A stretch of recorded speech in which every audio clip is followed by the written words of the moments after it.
All right. All right. All right. Welcome to Live Courageously podcast show number 2 of 2023. I'm your host, John Duffy, and today's show is unique and a first for me in that my guest today is someone I don't know personally and never met in person yet. This show is titled Live Courageously because that's been the conscious theme of my life for the last 3 years since the beginning of the pandemic in 2020, and also an unconscious theme for most of my life. And if you haven't seen the previous 18 podcasts with some of my amazing friends sharing their powerful stories of overcoming adversity and going on to live the best life that they can, you can watch them on my John Duffy YouTube channel at Duffy Square Film. But this show is about faith and courage over fear. And I encourage you to adopt the spirit of courage in the face of any and all fears. And so let me introduce you today to my very special guest. And I encourage, his name is Officer Deon Joseph, and he's someone who has lived a very courageous life. Some of his life, while very different than mine, resonates with experiences I've had in my life. I grew up in the South Bronx, New York City, and dropped out of high school at the age of 15. I went on a journey that led me to today. And when I moved to LA in the 90s, I worked with homeless youth for 2 years as a counselor with Covenant House. And I worked with the mentally ill as a counselor in an overnight mental health facility before moving on to my career now in the film industry and as a film producer. But I've also, one of the projects I did recently, I walked through all of Skid Row by myself while we were working on a film project dealing with the issue of homelessness and Project Room Key. And it was a very sad and mind-blowing experience. So anyway, I'm looking forward to this conversation and sharing his amazing journey with you. Deon Joseph is a law enforcement consultant, an author, an active police officer, and a homeless advocate. Officer Joseph is the author of Stepping Across the Line, a Skid Row cop story, a book that I read, which kind of was one of the reasons that I reached out to him. And he's a law enforcement consultant who has worked for the Los Angeles police for 25 years, 22 of those years in downtown Los Angeles Skid Row community. And from patrolling the streets or providing a shoulder for the community to lean on or to meeting with public figures and advocating for change, Deon is driven to create an environment conducive to change for the homeless and those trying to reclaim their lives from the grips of addiction.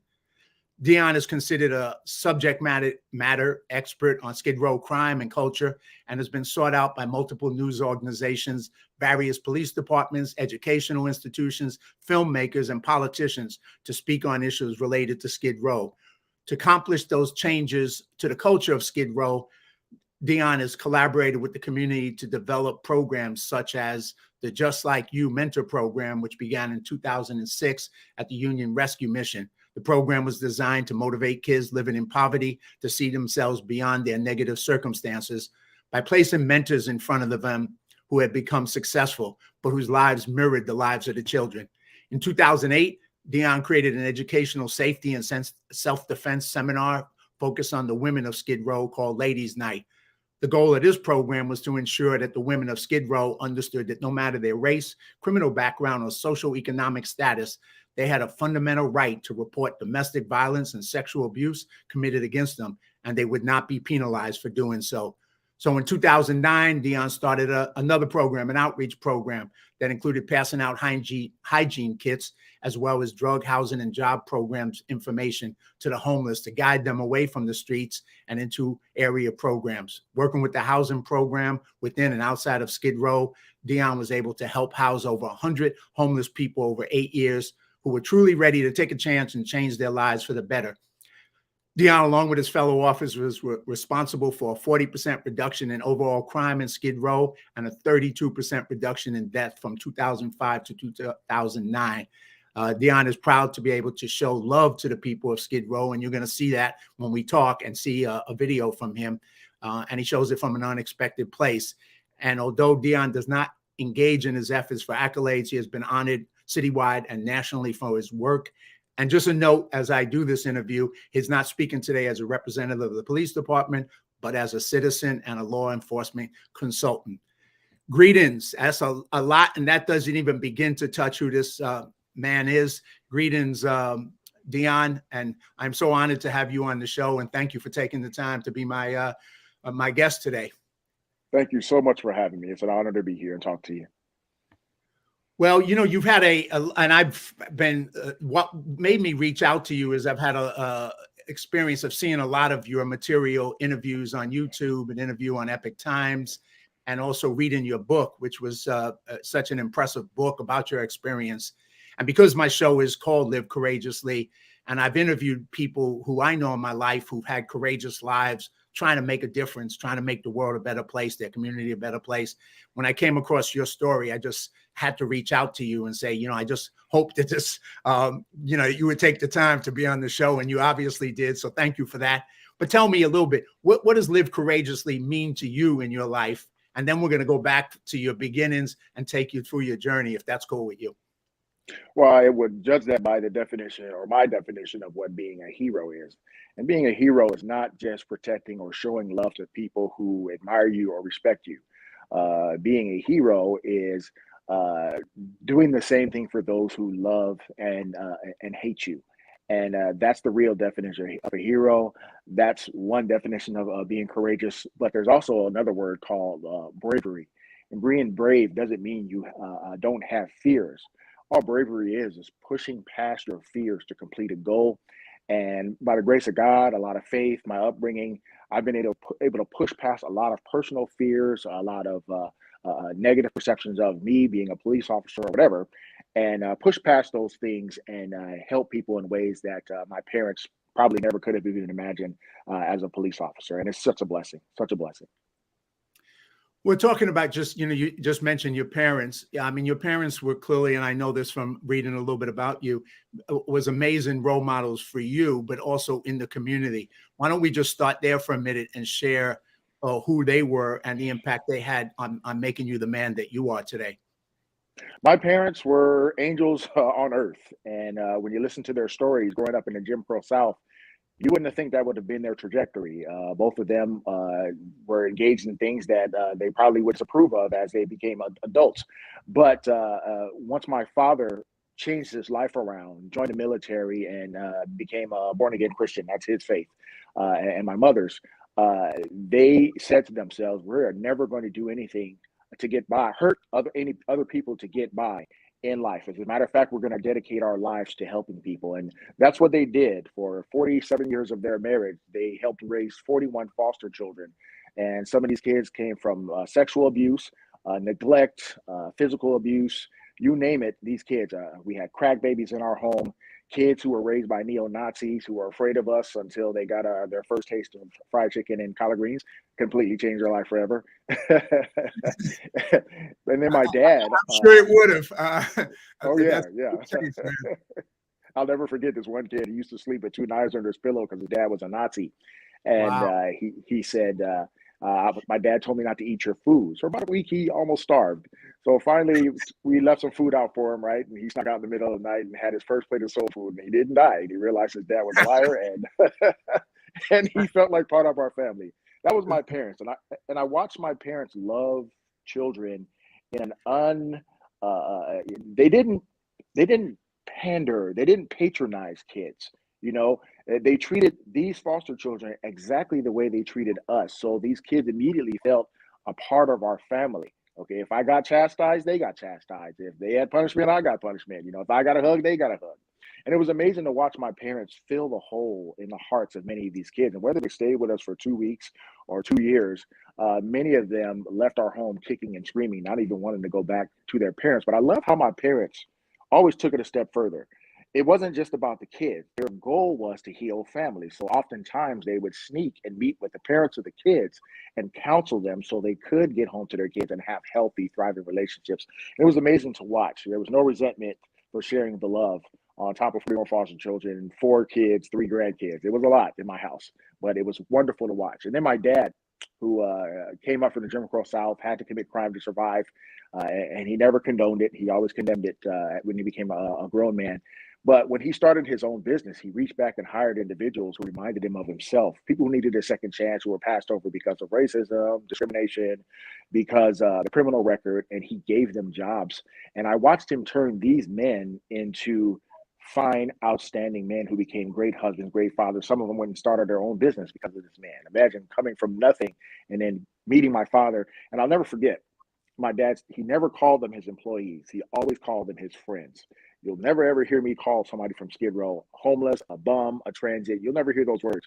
I will always call them my friends, even if some of them hate my guts. But I'll always call them my friends. And then lastly, my parents, they fed the homeless religiously, like for about 10 years. I remember my mother missing birthdays, sometimes being late to even my wedding, to do what she felt was God's calling, and that was feed the homeless every Saturday night. And the way she did it was in such a responsible way, where she got to know the individuals. Instead of just throwing food, clothes, and blankets at them and filming herself and leaving, it was really trying to impact their lives and get in there and show them love from a place where these people didn't expect it. So all that was instilled in me. And when I became a police officer, I didn't want anything to do with that, because I saw how sometimes it often ruined my parents' lives. My parents went broke several times trying to help people, but I ended up being just like them, but in a different capacity. And I can only hope that they're proud of me. Well, I'm sure they are. And it almost sounds like besides your book, there's a book about them, because the impact they had is, I mean, that's just an unbelievable story about fostering kids, not just kids who are like them, but all kinds of kids, and being able to change their lives and touch them. I mean, there's a story there that's just so powerful as well. And, you know, we obviously, me and you came from a different environment, but what you said, at the end about how you treat the homeless, it reminded me of a story when I was a young kid in the South Bronx. We were like the only white kids in that neighborhood, and I was hanging out with my friends. And one time we were going across a bridge my friends started making fun of what we used to call back in the day was a wino. And so they started calling them names, and they were older than me. And he ran up the stairs and caught me on the bridge and hung me over the bridge to drop me in the water. And I did a whole lot of begging and talking. And, you know, eventually he pulled me back and he said, look, you know, I just want to tell you one thing. He said, don't ever treat anybody like that. Don't disrespect anybody and call them something like all you guys did. And that was a lesson for life, because it gave me that lesson that no matter where somebody is, whatever they're going through, that guy gave me the lesson of how to treat people with respect, no matter who they are. So I totally, you know, resonate with what you're saying, man, that no matter the people you're dealing with, they're humans that you treat with respect. Absolutely. Yep. Yeah, it's an important, and then, you know, I read, so you go from that to becoming a police officer, which wasn't something that you wanted to do, wasn't something that apparently you didn't have. And this resonates with me too, because I grew up in a neighborhood where we hated the cops. And I know that you didn't have much love for being a police officer when you were younger. And why don't you share that story with the audience? And then I'm going to take you a little further, because there's another story that I just love that you've shared before. Yes, being young and African American, it's almost like we're indoctrinated or with the belief that white people, the police, they're our natural enemy, and we have to fear them. So all my life, and I didn't get this from my parents. My dad never instilled fear in me. It was the opposite. But of course, my dad couldn't watch me 24/7. But when I was in high school, we were influenced by the music, NWA, Public Enemy, KRS-One. They were my favorite rap groups. I joined an activist group in my school. When that activist group first formed, it was about, hey, we need to talk about more African American success stories rather than focusing on slavery. These are the things they want us to focus on. So let's focus on the things that we were great at before and after slavery. And I was like, man, that's what attracted me to this group. So it was going very well for about 2 weeks, and then our leader ended up quitting. So he was replaced by a guy who was from the Nation of Islam. And of course, this young man, I love him to death, but he came through with a conspiracy theory. The government's out to get you. The government's trying to kill you. The police are out to get you. And every day we met with this guy, it was the same thing. America hates you. America wants to kill you. And I remember one day during one of our indoctrination sessions, okay, he was sitting there at the table and he said, okay, today we're going to talk about the police and how police are trying to exterminate the black man and whoop, whoop, whoop. Can each of you guys tell a story about how the police have impacted you or your family? And I'm looking at the guys around the table and I'm like, these are good kids. These are young African-American males. They didn't commit crimes. I knew their parents. But all of a sudden, everybody started coming up with the story, starting with the leader who told this horrific story about something that happened to his cousin. So next you know, everybody starts following suit. And now what I noticed was everybody was coming up with what we call toppers, a story that tops the next. And when they got to my friend on my right, my left, he didn't know what to say. So he said, "Hey, so what happened to you, brother?" And he goes, "Well, every time I step outside my house, the police harass me." And I look at him and dude, your mama doesn't even let you out the house. I can't even get you to come out and play basketball with us because of your religious beliefs. And I'm like, what the heck is going on here? And that's what I'm going to apologize to America right now. I was coming up with my topper too, but I was raised, I was raised to be honest. And when I saw that with my friend, I realized what was happening to me. And after a couple of weeks and another incident, I decided to leave that group. But I still had a negative perception of the police based on being racially profiled a couple of times as a young man. Then came the Rodney King incident, Dalton Street, and a couple other incidents that occurred that really the media got involved and made it about black and white. It may have been, it may not have been, but it basically put the community versus the police for ratings and click ratings and likes, and sponsors. And it was nonstop. The music, the radio DJs you listen to, it was the police, the police, the police. So I did not have a healthy view of the police. Matter of fact, it was hatred, and I should have known better because I had an uncle who was a police officer who was a really great human being, but I didn't care. The influence of the outside had more of an influence on a young African American male than anybody else. So then I became a man, and my parents started the first black-owned shopping center in the city of Long Beach. We owned an entire lot with multiple businesses, and I was so proud. Wow. And we were trying to give back to our community and empower the community. And then after the riots and a couple other incidents, then the economy crashed. I think it was in the early 90s. And we had to shut it down. And I was out of a job for 4 or 5 months. And me, I was raised to go get a job, to work, to grind. So, and then I met the most beautiful woman in the world, my current wife. And she's going to stay that way. I said that like I'm going to get rid of her. My current wife. But anyway, my wife right now, I met her, most wonderful woman on the planet. Of course, back then I was raised as a traditional man. I have to take care of, I have to make sure that I'm able to take care of her. So I put my name in many hats and nobody would hire me. Some of them, obviously, because of discrimination, my skin color. I didn't have a criminal record. But then my uncle and another friend of mine said, "Hey, look, this department is hiring." I can't mention them, but this department is hiring. They are accepting you regardless of whatever going on. Give it a shot. And I thought to myself, you know what? I can't, not that one, but I'll put my name in the hat anyway. Out of all the jobs that applied for, the only one that said yes was the department I'm working for now. And I wasn't happy about it. I was like, oh, but I needed this job, right? So I figured I was going to do it. And I was going to stay in for about 3 years, go to college, get a degree, and leave, do something else. Prior to that, I was told by some members of my family and my in-laws, don't let those white boys change you. They're going to teach you to hate your own people. All the things that I was indoctrinated to believe, and I was scared. I was terrified. But then when I got to the academy and I was in the academy, I learned that 99% of what was told to me about policing was absolutely false. I learned about the history of policing. I also learned that the department that I worked for was teaching us more about human relations and race relations than teaching us how to keep our heads from being blown off in the streets. And Wow. that surprised me. I literally knew more Spanish than I did how to slice a pie in the academy during the building search. And it was like really shocking to me. And another pleasant surprise is how we were able to have this dialogue, and I was able to express how the African American community felt. Not one time did my agency say that Black people were the enemy. Not one time did they say that Black people were targets, and none of that. So that helped wake me up to a degree. But as I graduated the academy, I still held those beliefs. And it wasn't until I got to Venice Beach. That was my first gig on probation. I was on probation. And Venice is a great place. I should have enjoyed it, but of course I was on probation. So they were on me like a hawk. I had one training officer say to me, "It's my job to fire you." I was like, "Oh boy." So after I left that guy, I ended up working with a legend. This guy was a legendary figure. His name Yeah, that's was the story I was going to ask you about. Yes, please share the story. Bill Snowden. He was 6'4", sandy blonde hair, big old mustache, blue eyes, the stereotypical prototype of what a racist cop looks like per what I was indoctrinated to believe. So I'm admitting, America, I was prejudiced, okay? Mhm. But I wasn't racist. There's a difference. And before I go any further, let me define racism.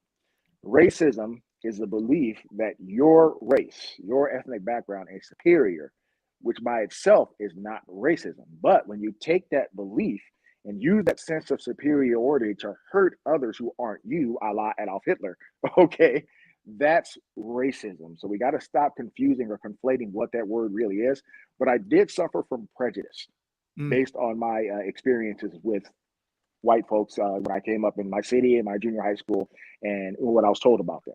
So anyway, so I get in the car with this guy and I found out that he arrested 2,300 people in a black part of town called Oakwood over 14 years. And I'm like, oh my God, I'm going to get in the car with this guy and I'm going to be driving around this neighborhood. They're going to call me Uncle Tom, Sambo. They're going to hate him. I'm going to get shot. And I was like, wow. So he noticed how quiet I was. And as we're driving through the neighborhood, I couldn't believe what I was hearing in a black community. Back then, Oakland was black, and before it got gentrified. And I'm hearing this: "What's up, Snow? Snowden, man, how you doing? Hey, thanks for helping my cousin, Snow. Hey, man, thanks for protecting my mom, Snow. Hey, thanks for helping me out in jail, Snow." And I'm sitting there like, what the hell is going on? Is it not so dangerous? And these people are saying hello to him to keep him off his back, keep him off their back. And he must have noticed it. And he pulled the car over and said, "What's on your mind?" And I was like, "Sir, why are these people liking you? I don't understand it. Why do they like you? Why do they embrace you?" And he said, "Deon, this is Oakwood. The silent majority of people here understand why we're here. They know it's dangerous here. They know it's one of the roughest part of our area. But here's the deal. Whether we're helping them, whether we're arresting them, whether we're detaining them, no matter what we're doing to them or for them, as long as you treat them with dignity and respect, they understand." And I remember that. He says, "And as long as you work with me, young man, you will treat everybody we contact with dignity and respect." Now, it wasn't that I needed that lesson, but what Sure. it did was affirm to me, because I've learned that all my life from my parents.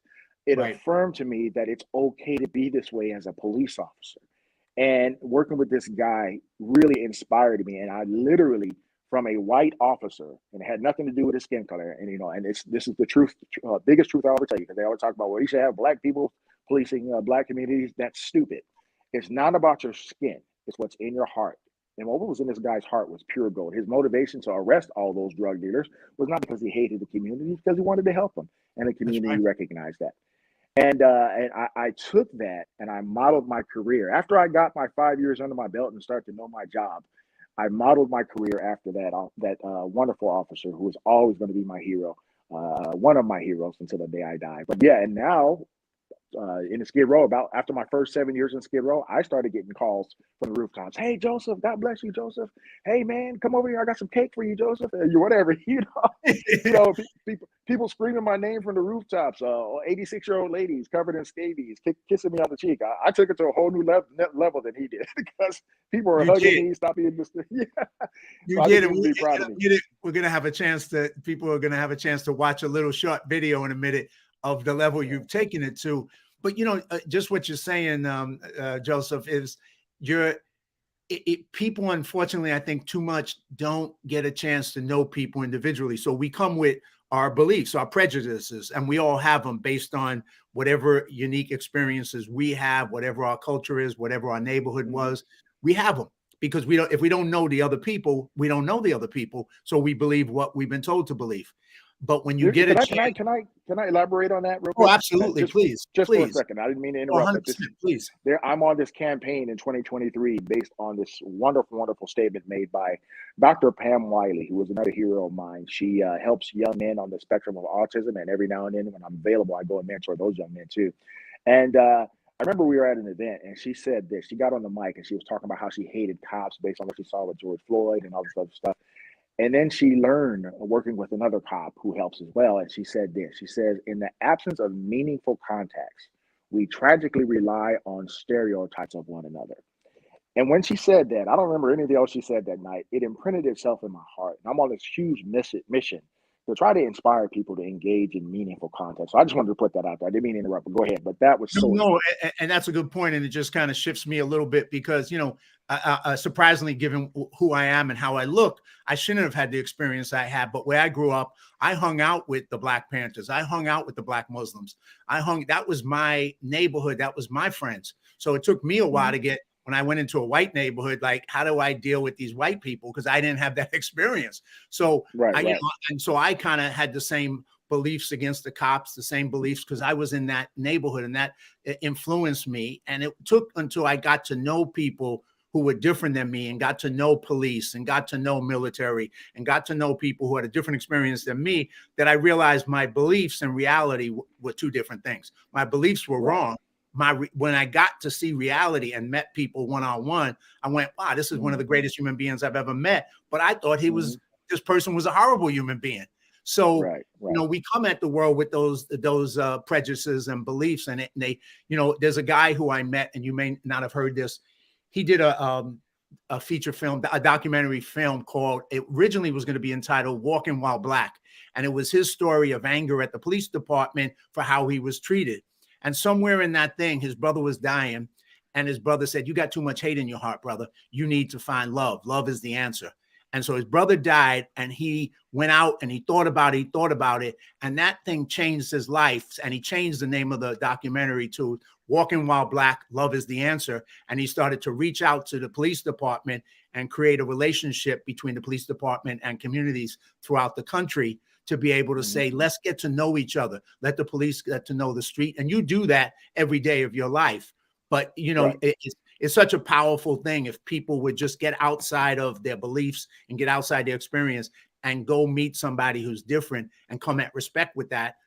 It's amazing what'll happen. And I think you've had some experience with that. That's so important nowadays, because right now we are now falling for the lust of propaganda.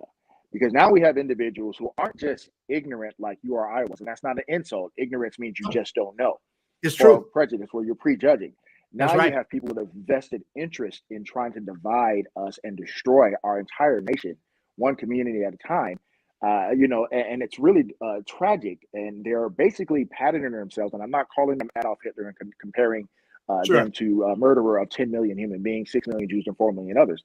But what I am saying, they're using his same propaganda. And he said, if you want to get people to get on your side, tell a lie.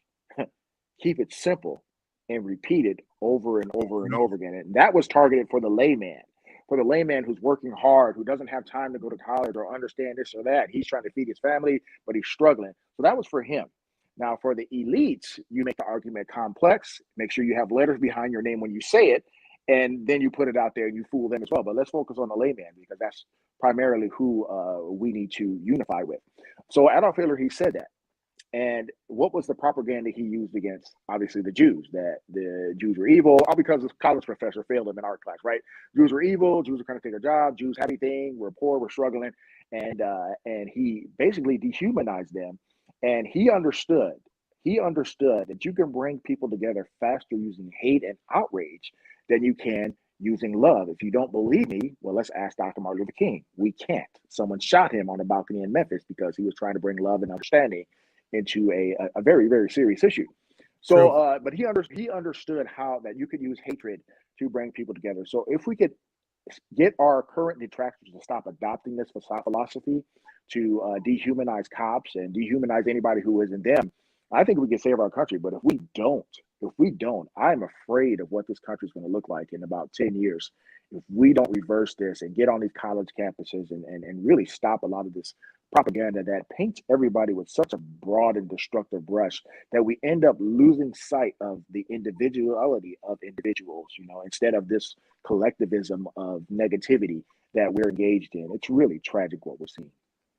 Well, I have to agree with you and echo you, and I say, God always had a bigger plan for me than I have for myself, apparently, because I've come from, I was on that group of people who were I was on the far left. I was a communist leader. I was, looking to overthrow the U.S. government. I had all those kind of beliefs and pushing out those kind of beliefs without, and it took a while before I had a light bulb moment and then another light bulb moment. And I started to realize, and 9/11 was the final one for me, where I looked at all my beliefs up until that point. And I said, you were wrong about this. You were wrong about this. You were wrong about this. And I just went through all these beliefs I held that were wrong. And I kind of said, I recreated myself at that moment and became a born again American. But more important than that, I began to start to see people each as individuals and find a way to connect and respect people and listen to their story, not come at them with any preconceived ideas of who they were, or who they weren't. And that allows us to talk to each other. And you're right. I mean, it's going to get bad unless we find a way to take that message out to people, to start finding a way to get past the differences, to listen to each other, to find a way to say, what are the issues that we can change, that people need to change, like the homelessness, like veterans living on the street. There's so many things we can make better rather than fighting with each other on social media, which is such a waste of human energy and time besides everything else. What can we do to make it better? That's the bottom line. And if you ain't doing something to make it better, then start doing something to make it better. You know, that way you can be proud of yourself at the end. And while trying to make it better, make sure while making it better, you're doing it from a truth-based foundation, not an ideological one. Because where we're losing sight, where we're losing people, even with our efforts to throw billions and billions of dollars at the homeless problem, is there's no universal fix. There's no universal fix to homelessness because there are levels, there are layers, there are people struggling with mental illness, there's drug addiction, there's PTSD, there's trauma, there's dementia, there's all these things. You can't just fix it and say, okay, let's house them first, that'll fix it. That's not true. That's not true unless we create environments conducive to change in the lives of these people. Nothing will change. No matter how many buildings you build, no matter how houses you build, no matter how many billions of dollars you throw at the problem, it's going to always exist because you're not really dealing with the root cause. You're dealing with it from an ideological perspective. My college professor said this is the way, or some advocate said that this is the way we're supposed to do it, and we're not going to deviate from it. And that's failing on all fronts. So I'm hoping that over time, our elected officials, who is another part of the problem, not all of them, but they're the same ones pushing this propaganda, can finally wake up and say, okay, we're doing it wrong. I can't wait for the day. I'm probably going to have a heart attack when it happens, when I hear a political leader say, you know what, I think we better take a step back. I think we screwed up here. I want to hear that so bad. Oh, I bet you do. They're all too proud to admit that, you know. But they are, and I bet you do. And I want to pivot now because you just kind of opened this up, and I wanted you to go deeper in it. So I'm just going to put up a couple of two or three pictures. Then I'm going to show that video of your work on YouTube, and then I want to come back to you speaking about, from your experience, those issues, all of those multi-issues, that there isn't a simple solution. There's mental illness, there's addiction, there's, you name it, abuse, on and on and on and on down the road.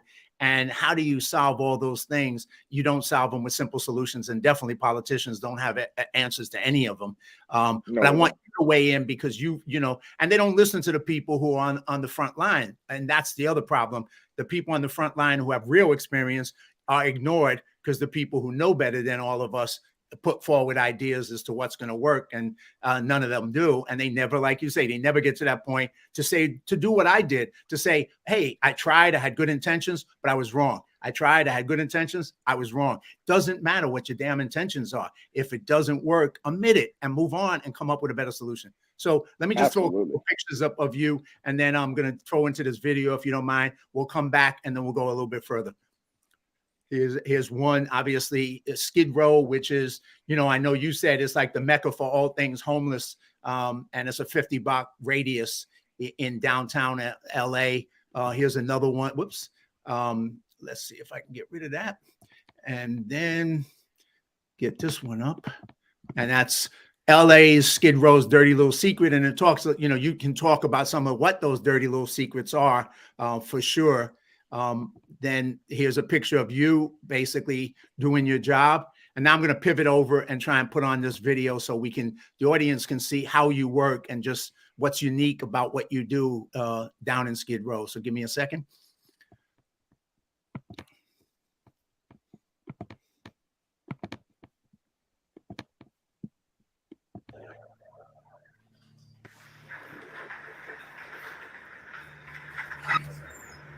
Somebody would come in from Skid Row, and none of them wanted a police report. They just wanted us to call an ambulance and whisk them away to safety, but they didn't want a police report because we don't want to snitch. We have to live here. That's how bad Skid Row was. When I go out in the streets, I'm reminded me walking the streets is keeping somebody from getting hurt.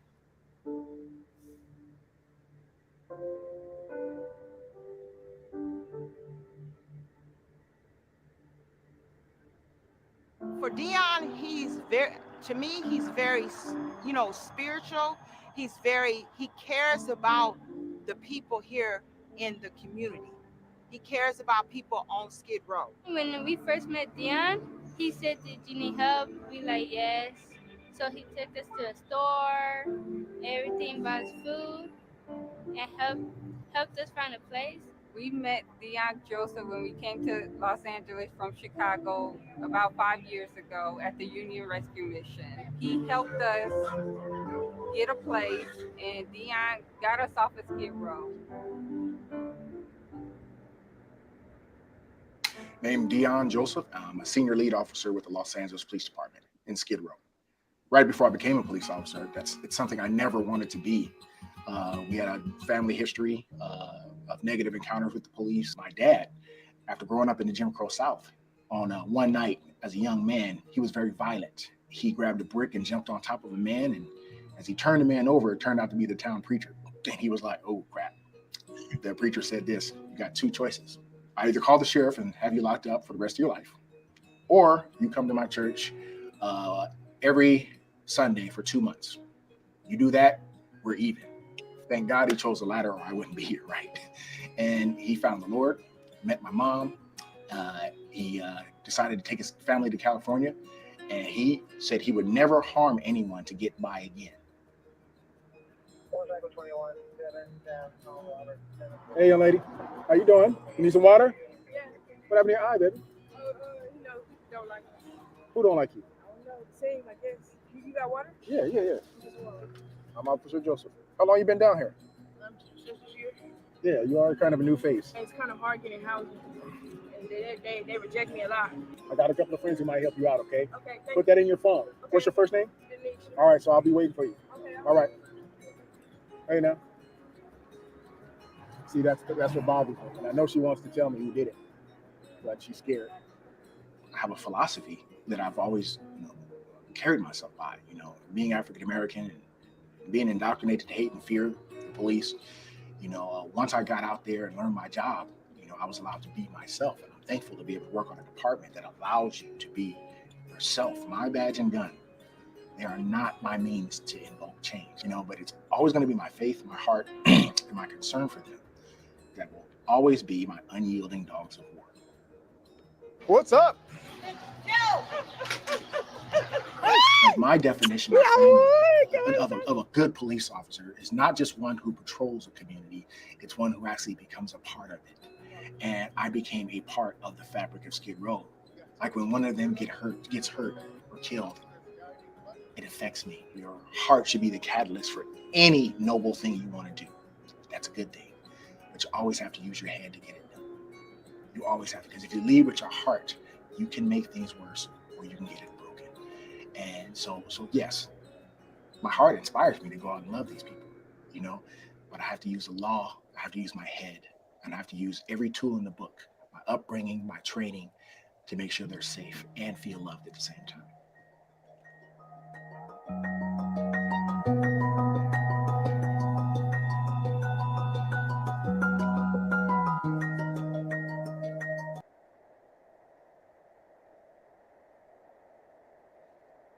Nice seeing all my old friends there. Yeah, I bet. And there's that's just such a powerful video. I don't know for the audience, but for me, just watching it, because you touch on so many things. You touch on, obviously, the role of your heart and love, but also your head, because you got to make decisions, because if you, sometimes, as you lead with your heart, you do something, but it's not helpful. It makes it worse. So you got to have the intelligence to combine that with your heart and know how to make the right decisions and use your heart as being part of the equation, but it's not the only way to make a decision. So there's so much. It's like that. It's like that argument where they say our laws are racist. No, our laws aren't racist.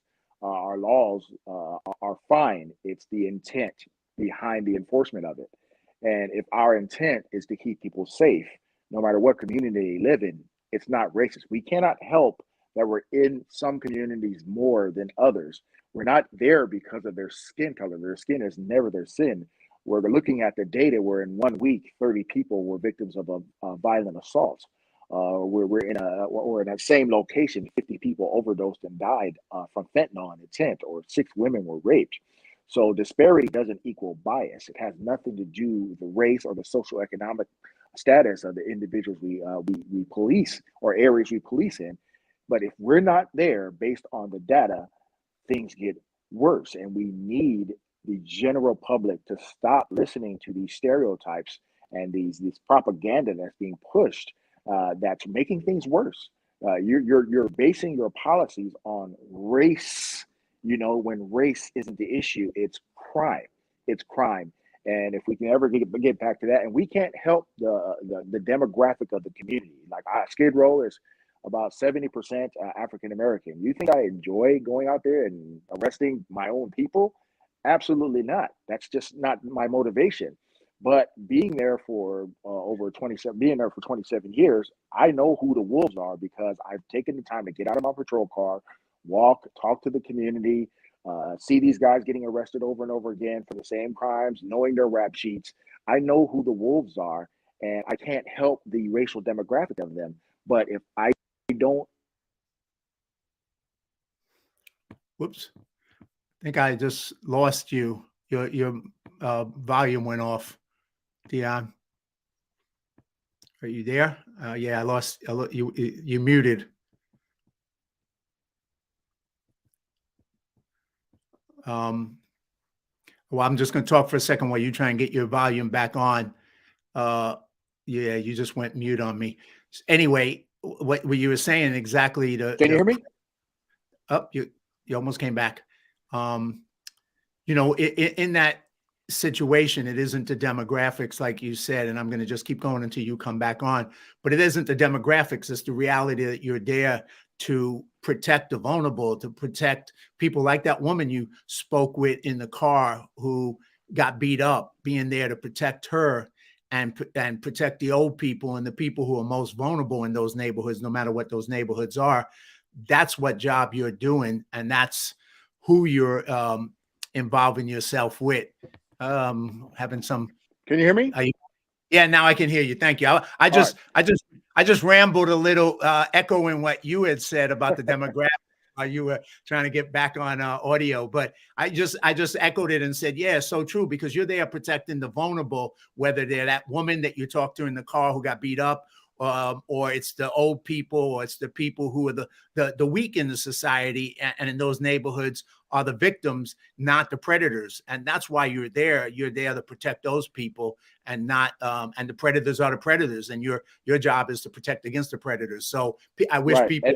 I wish people would understand that, because right now what people want police officers to do is fight crime from historical context, because America has a racist history, which it does, which every country has a racist history. Every country has that. They want us to police from that perspective, and you're not going to get the job done. I cannot stop a rape in historical context. That woman getting raped in a tent, that black woman getting raped in a tent, doesn't care about whether you think law enforcement officers and slave catchers are the same thing. All she wants is for some officer to come in there and intervene and save her life. Okay, right. A gang member who just had his life threatened, and just because they're gang members doesn't mean they shouldn't be safe. And he's scared, but he's too afraid to come to the police. I don't think he cares about historical context. We have to figure out as police how to save lives right now, not based on people's perceptions or ideologies about racism. And that's the dangerous part of where we are now. We're basing literally policy, and we're weakening laws that once kept communities safe, where there was a 13-year run of crime reduction. And now, because we've weakened laws under the assumption that they're based on racism, and you've bought into that, okay, you have what you wanted. Okay, arrest her down, cops are leaving the department, people aren't doing jail time like they should, especially the most serious offenders. And guess what you got? A crime wave. And so that proves right there, in my opinion, emphatically, that racism was not driving us.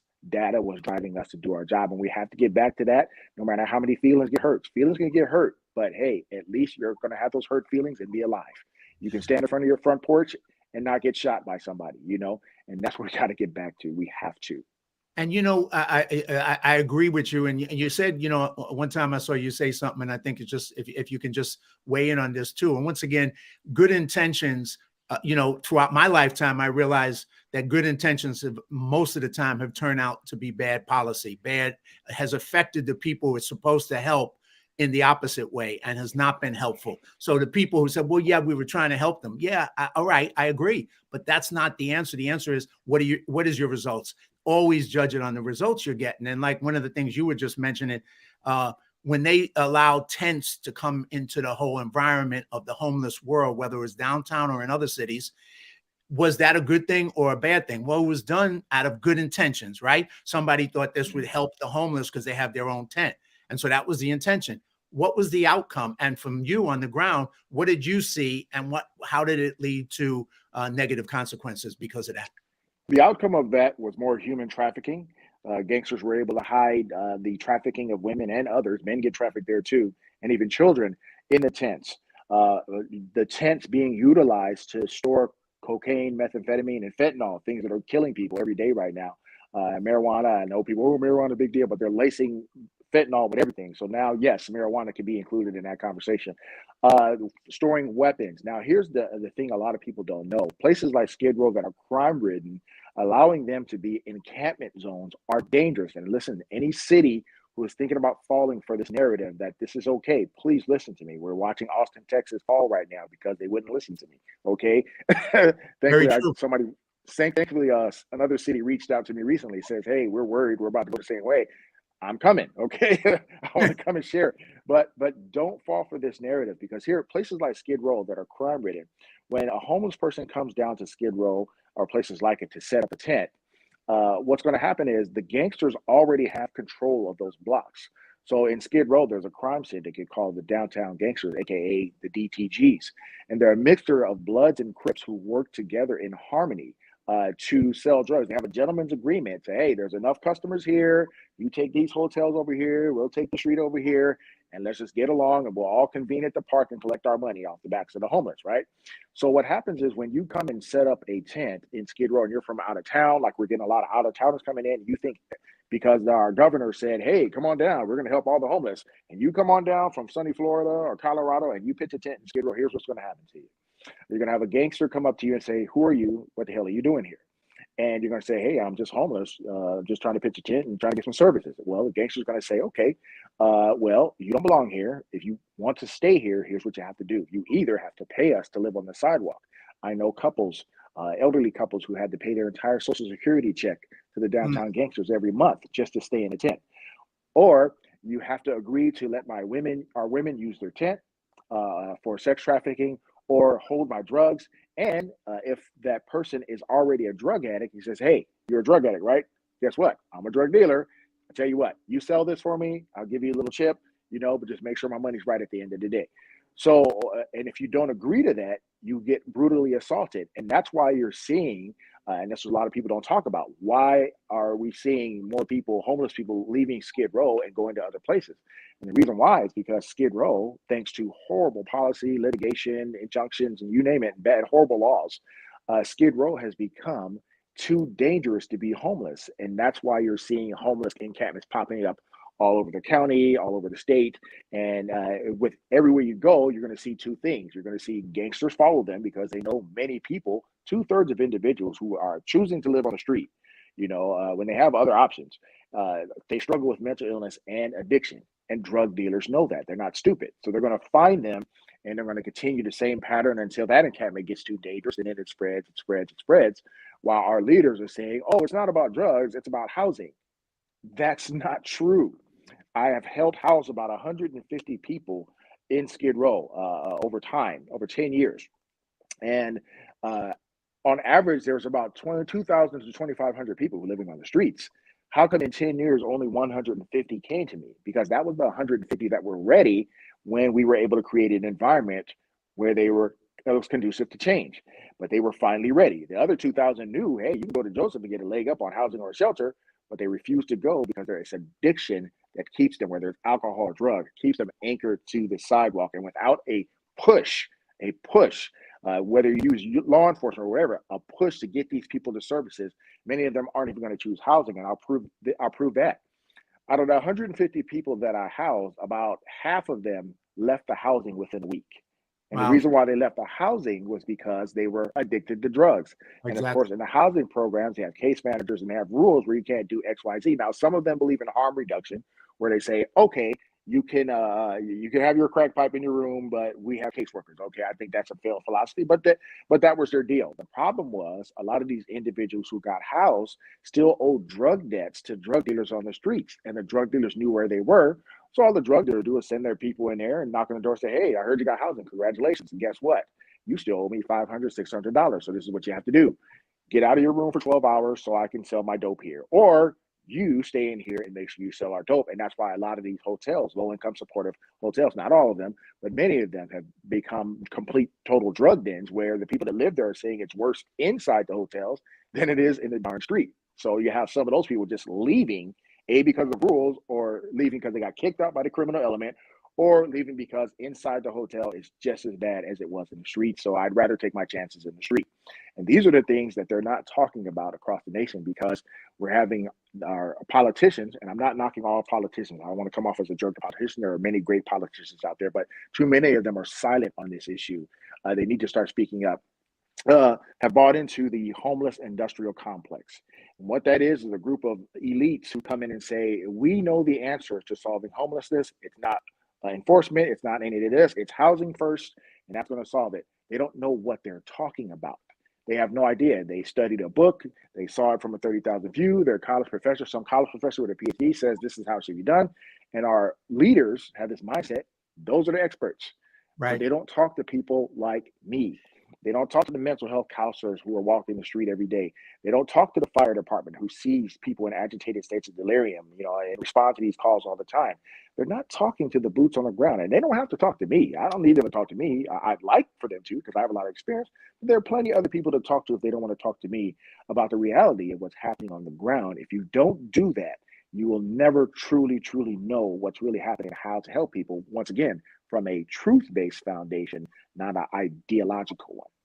I mean, I can only say 100% agree with you on all of that because, in my experience, when I was a counselor with runaway kids in Hollywood, we looked at it, some of us, not all of us, but some of it looked at it from the point of view of there's two ways you can deal with homelessness, or especially young people, which is a little different problem than the Skid Row problem because they're younger and they haven't had years of addiction and mental illness, but similar. And the bottom line of it was either you empower them to change or you entitle them to continue the behavior. And so much of the programs that exist out there are entitlements. They're programs that keep them in the same place. And I, like you won't knock all politicians. I understand that and agree.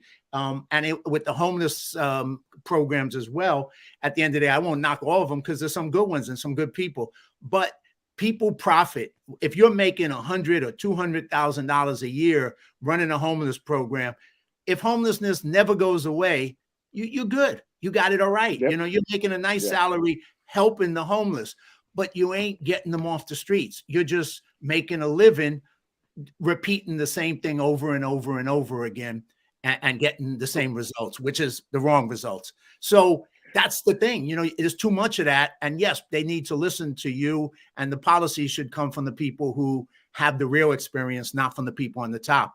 But right, because we know what's working. We're all going to be shocked if that day happens, We know what works. I know what works. I know what failed. And what worked was from 2005 to 2011. We were engaged in an effort that was a three-pronged approach to homelessness, and that was enforcement, enhancement, and outreach. So let me explain enforcement.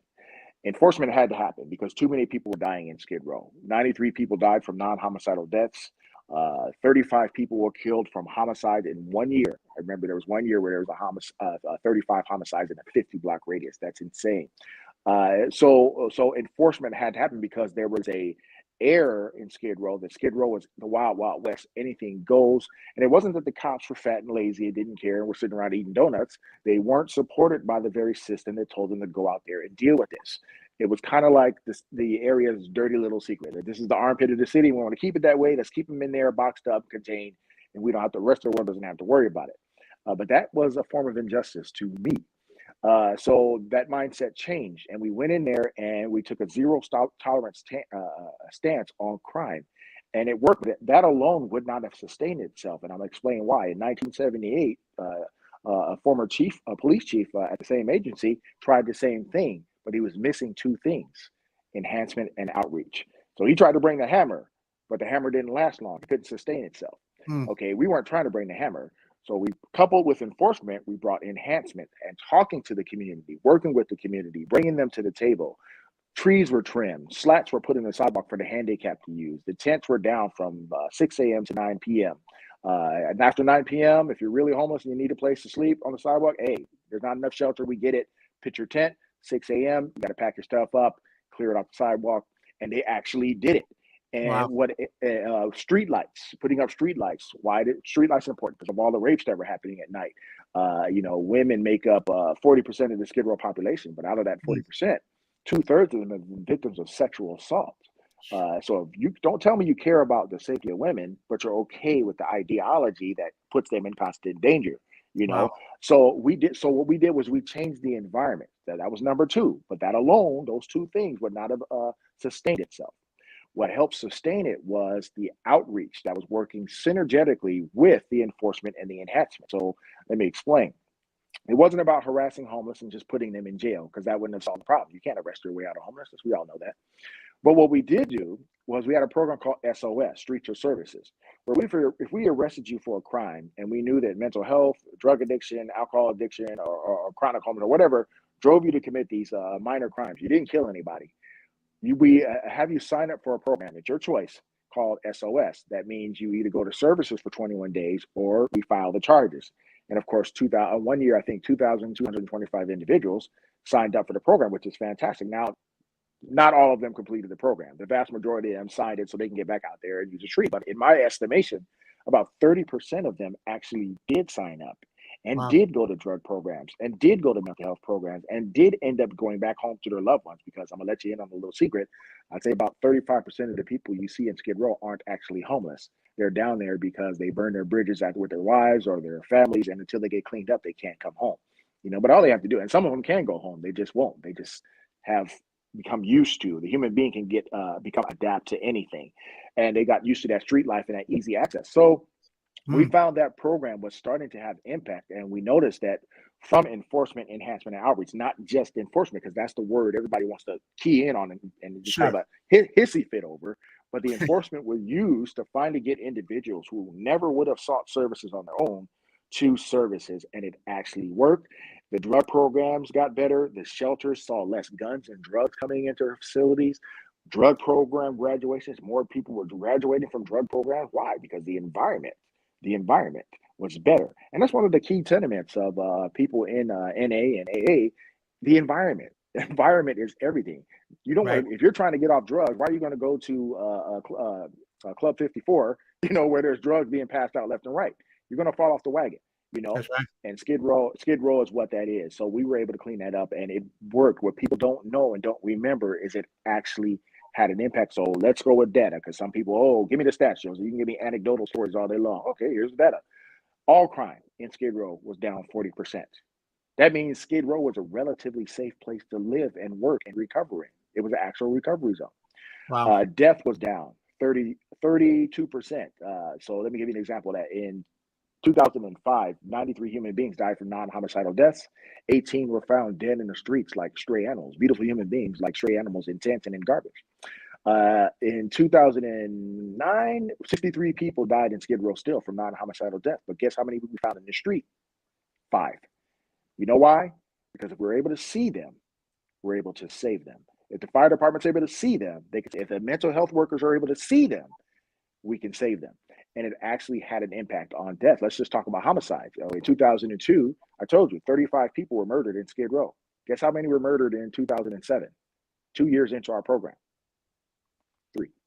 Wow. So I always tell people, look, I know policing isn't sexy. You want sexy, call the fire department. They're handsome guys. They rescue kids from trees. No, I'll just playing. I love the fire department. They're great. They're great guys. Fire Station 9, some of the greatest firefighters you'll ever meet. I always like to tease them with that. But no, it's really, a back and forth thing between fire and police, right? Of course. Yeah. But the reality is, I'm not paid to respond to nice things. I'm paid to respond to the systemic failures of all factors of American society. And it's not going to be pretty when I do it. It's not going to look pretty. But if you let me do my job and stop politicizing it, you will see change in your community. You will see change, positive change, not just for people outside of homeless communities, but you'll even see positive changes inside the homeless encampments as well. Working with the police. Now there's this whole thing of, social workers can't work with police.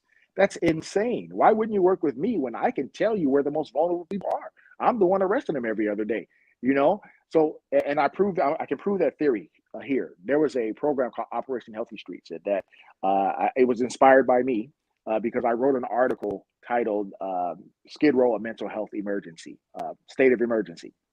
And I guess someone saw it and it caught fire. And I remember it pissed off a lot of mental health workers. Oh, what is this officer saying? But he's lying. But what I loved was a couple of them says, no, he's telling the truth.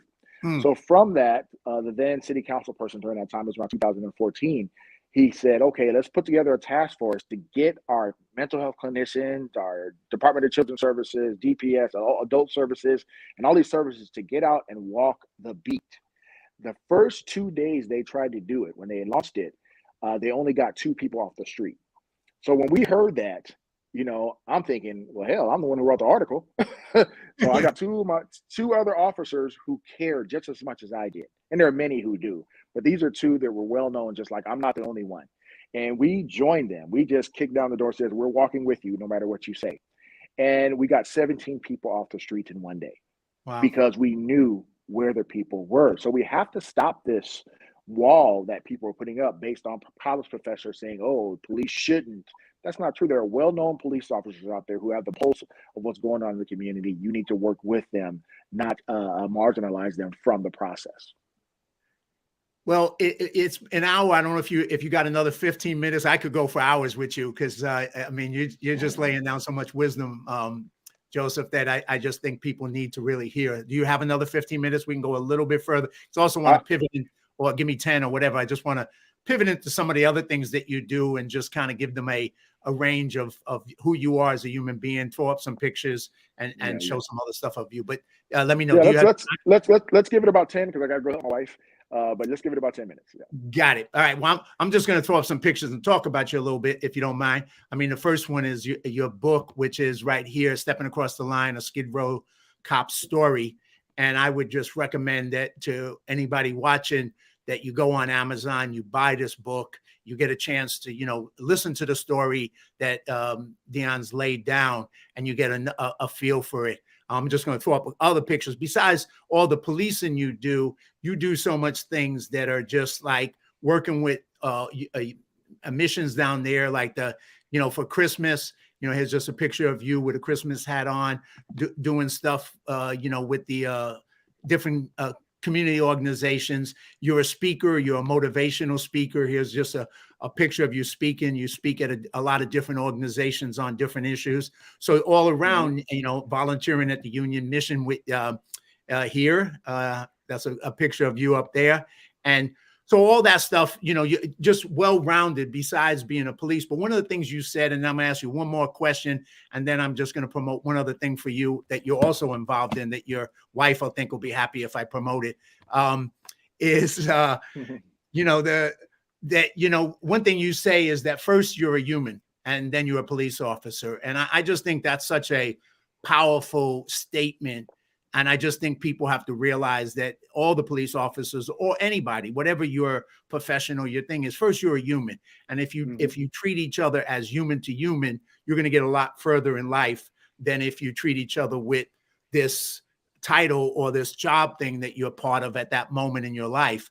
That's just one part of your identity. Your biggest identity is that you're a human and the other person is human. And then you go human to human. So that's my first, just want to have you speak on that. And then the second thing, I know this isn't something you probably want to do, but if it ever was something, I would say if you were to be the mayor of this city, which would be a pretty great improvement, in my opinion, would be, what kind of things for the homeless? Because, your range of knowledge of this problem is so deep and so individual, because you've dealt with hundreds of people. You've seen your friends in Skid Row on the streets die. You've been there when they died. You have that human connection to humans, who are going through the worst times of their life and the worst situations in their life, and you treat them as humans with love and compassion. So that's a unique thing. I wish politicians could ever have that experience, or we'd have politicians who were like that. It would make for a better world, I would think.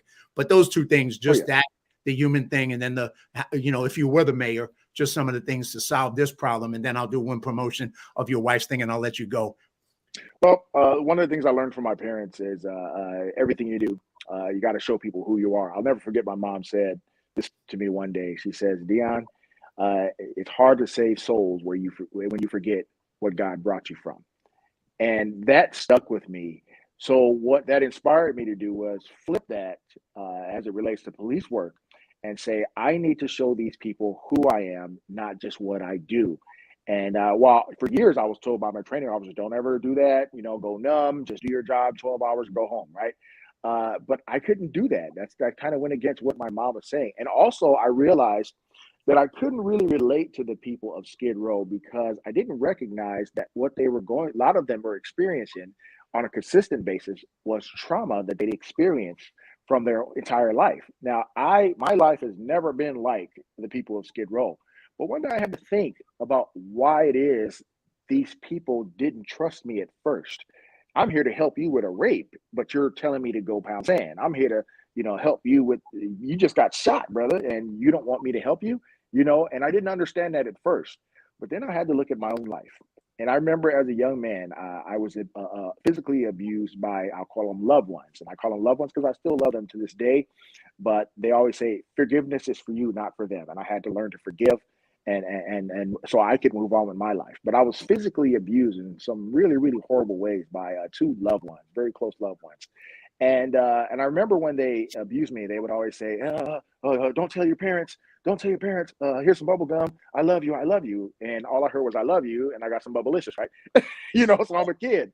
I'm just a small kid. And I never told my parents. So it wasn't my parents. I had the two greatest parents in the world. But they had to go to work and grind to try to create a legacy for a family. So anyway, so over the years, these individuals really let me down. And then I went to school. I went to a Lutheran school. I'm not saying Lutheran schools are bad. There's some great Christian schools out there. My sons went to one. But at that school, they believed in corporal punishment, and they abused the crap out of me, my brothers, and a lot of the kids in the class.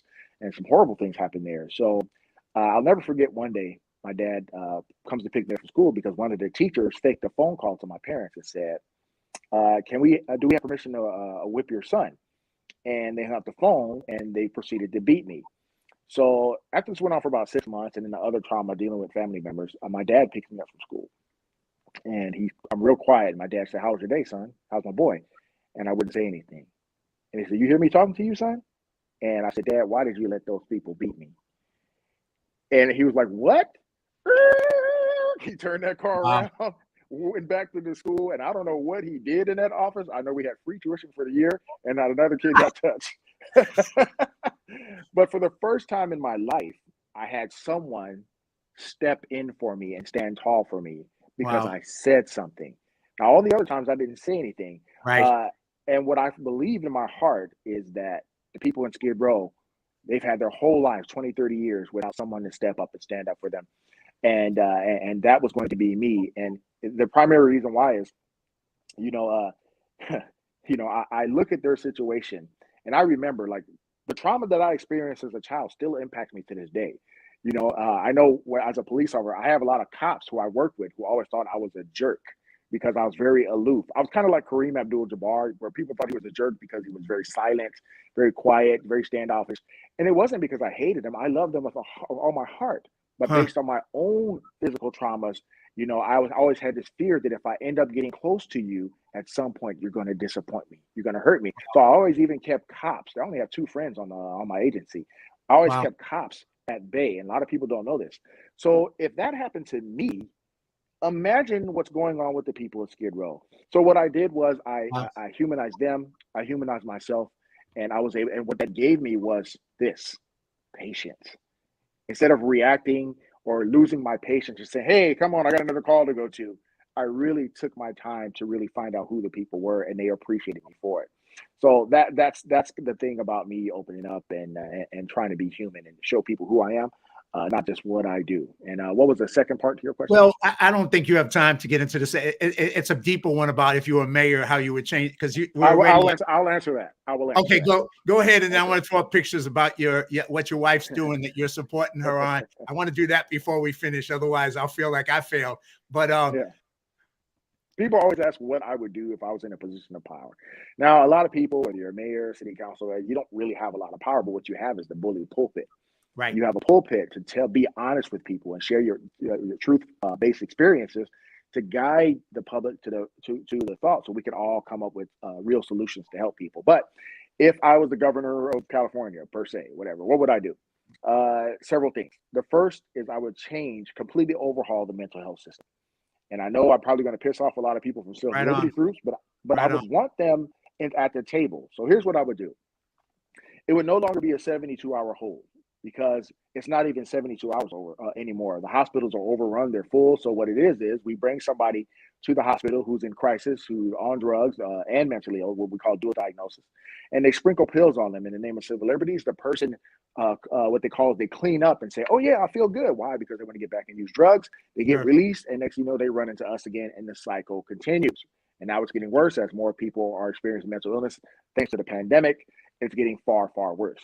So what I would do is I would change that to 6 weeks, especially in cases of individuals with dual diagnosis. And here's why. For the average person, whether you're dual diagnosed or not, it takes 6 to 8 weeks for your prescribed medication to take effect, for you to even benefit from the therapeutic attributes of your medication. You wouldn't let a heart patient off the operating table 3 days later, would you? Heck no, you wouldn't do that. But you're going to let somebody who's struggling with mental illness before their medication could actually stabilize them. So release 6 weeks, just 6 weeks. And in that 6 weeks, you have to detox them first. That's the most important thing. Because I don't Right. care how much prescribed medication you get them. If they still got the chemical itch, they're still going to fall off the wagon. So That's right. detox them, clean them up first. And when you clean them up, guess what? They can hear you. And Mm. because you have the expertise and the rapport, the ability to build rapport with these individuals, talk to them, find out who their loved ones are, contact them, and see if we can streamline the process of conservatorships so their loved ones can actually connect with them and help them throughout their life, instead of just releasing them back in the streets. And then it's this needle in a haystack trying to find them all over again. Okay, trust me, it's a horrible, horrible thing when families come to look for their loved ones and they get there to the hospital too late, and now they got to start the process all over again of trying to find a loved one. So that's one. And then also, after the 6 weeks, of course, we don't want to violate people's civil rights. We don't want to bring back institutions and lobotomies and stuff like that. After 6 weeks, if they haven't connected to the family, you got to let them go. But I guarantee you one thing, they will have been used to taking their medication, and they'll survive the streets longer than just releasing them in 6 hours, okay? Because they'll have a routine of taking their medication again. And if they fall off the wagon, okay, then so be it. We'll be there to deal with it. Okay, so that's one. Step two would be, let the police do their job. Stop politicizing police work, okay? Laws are made for a reason. Laws are not designed to hurt people's civil liberties. They're designed to enhance them and have them enjoy those civil liberties in a safe manner. That's what laws are for. Because when we enforce laws, guess what? Things are better, right? You can Right. still walk down the street. When we don't, now you can't walk down the street because there's a big tent and a drug dealer offering you fentanyl. Now you have to walk in the streets while they're choosing the rights of a homeless individual over you. And look, no one can be above the law, whether it's a rich person or the homeless person. Any two groups that are above the law, it ends up in disaster. So we just need to stop politicizing the law and police work and let officers do their job. Separate the wolves from the sheep and get these bad guys off the street. And the last thing, if I had my way, is the decentralized services. By that, I'm not Do saying what? Decentralize? decentralized services to the homeless. Right. I'm not saying we should shut down all 108 programs in Skid Row or other places like it. I'm not saying that at all. We need them. I don't want to see one closed. I just don't want to see another one open. When in LA County you have 88 cities and only 3 cities have stepped up to try to help the homeless, that's insane. Mm. And I know a lot of people have their preconceived notions of homelessness. I'm not saying take some guy with a needle in his arm fresh and put him in your community. I wouldn't want that. What I Right. am saying is there are groups in Skid Row and places like it, like the elderly. Okay, they can't hurt anybody. House them first. drug addicts who've been clean and sober at the mission. They're benefiting from the programs and they're trying to do right. They've been clean and sober for 6 or 7 months. House them first. Or the handicapped. House them first. How about that? Or families. At the Union Rescue Mission, a wonderful organization, they have families of mothers, fathers, women, and children who need housing. House them first. They're not going to burn down your city. You know, they need your help. So we need to decentralize services. Other cities need to step up and put services like that to take some of the burden off of places like Skid Row, where the people who live in Skid Row can benefit from the programs and have a better environment, and also the people who leave will have a better environment. And these are some of the things, if I wave my magic wand, I would completely do like on day one. And I reversed these irresponsible laws like Prop 4757, AB 109 that completely took the teeth out of law enforcement. And we got to put those teeth back in and get bad guys off the street and try to keep them off for as long as the law says. Yeah, that's what I would do. Well, I mean, that's very thorough, practical, experience-based ideas as to how to change things. And I think you had enough experience to speak from that reality, not from book knowledge or colleges, but from being out on the street. But not only just being out on the street, you know, wanting to make a difference for everybody, including the people who are going through the worst, and having that compassion and that heart. You combine it all in a package, man. So just really appreciate what you do and have done all your life, and what you continue to do. Truly appreciate it. Appreciate you coming on the show and sharing it with the audience. And just, you know, hope more and more people will speak up, listen to you, get involved in trying to make a difference, so that things don't get worse in this society, but they get better. And it's an uphill battle. But I think, you know, it takes people like yourself and others who get inspired to do whatever they can to be part of the solution and not be part of the problem, and not be ideological. So you lay it out, man. So powerful. Once again, I thank you so much. I just want to put up 2 pictures because, you know, besides what you do, you're also, like you said, you're a human. And one of the things you do is you support your wife, who started an amazing thing, which I want to meet you in person. I want to meet her, and I'm putting up the picture of her Comfort Wings truck. And I love the saying, with God, all things are possible. You know, and I'm going to put a picture of you up there just winging it. Pretty cool stuff, man, because here you are doing something as an entrepreneur. Your wife is an entrepreneur, taking out this Comfort Wings, taking it out there and sharing that, but also sharing a message of love and hope. And the 2 of you, I just wish you the best, you know, blessed. And I look forward to the day I'm going to come down, try her wings. I love the wings, and get a chance to meet both of you in person.